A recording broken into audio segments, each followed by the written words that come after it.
अस्सलाम वालेकुम दोस्तों। आज हम आपको एक जूनिपर का दरख्त दिखाएंगे जो तकरीबन इसकी चौड़ाई 28 फीट से लेकर 30 फीट तक होगी। इतना बड़ा जूनिपर का दरख्त शायद ही हमने देखा हो। ये यहाँ के लोगों के बकौल कि हमारे जो पुराने लोग हैं, यहाँ की जो तारीख़ है कि ये दरख्त तकरीबन 300 साल या 350 साल जितना वक्त हमारे गाँव को हुआ है, यहाँ के जो पुराने लोग हैं उनको याद है। अभी ये दरख्त अल्लाह को मालूम होगा कि ये कितने हज़ार साल पुराना दरख्त है। वैसे ये जो जंगल है ये ज़ियारत के जूनिपर का जंगलात का सिलसिला है।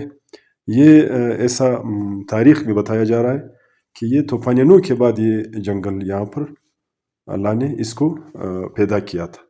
अभी हकीकत अल्लाह को मालूम होगा कि इस दरख्त को कितना वक्त हुआ है। ये वीडियो आप आखिर तक देखिए, इसमें हम आपको मुकम्मल तौर पर दिखाएंगे 6 या 7 आदमी इसके साइडों पर हाथ फेर कर फिर भी ये दरख्त की जो तना है उस तक इसके हाथ नहीं पहुँचे।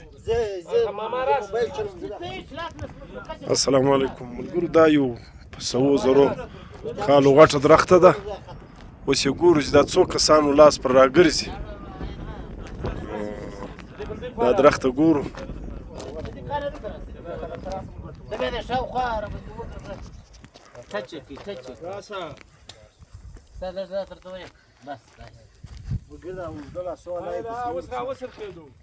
ښه اوس پوره ورسېدل. نو څو کسان دي اندازاً؟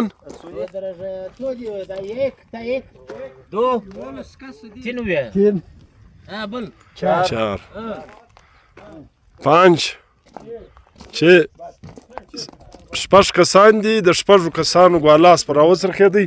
نو دغه درخت د ډېره غټه درخت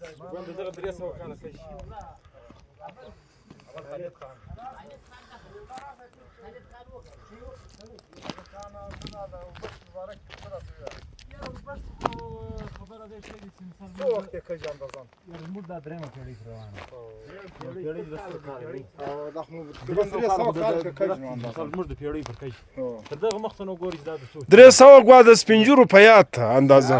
صحیح.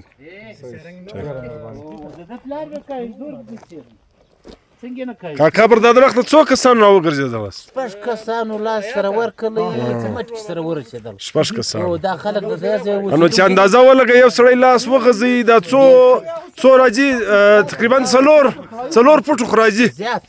4 فوټه. نو ته یې د 6 کسانو 4 فوټه که اندازاً 24 ګوا 24 فوټ دغه درخت شاوخوا چوړایي لري.